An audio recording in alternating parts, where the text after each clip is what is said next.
subito tra di noi c'era una sintonia particolare.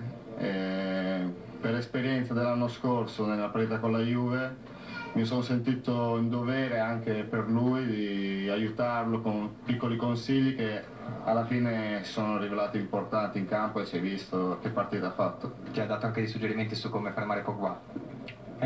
Suggerimenti è difficile perché marcare un giocatore del genere non è sicuramente facile, però ho cercato di fare del mio meglio ascoltando i suoi consigli.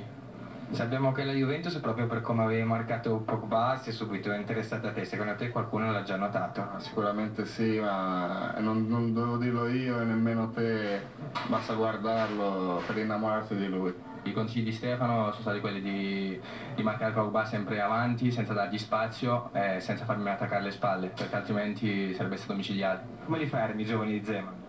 E anche i meno giovani?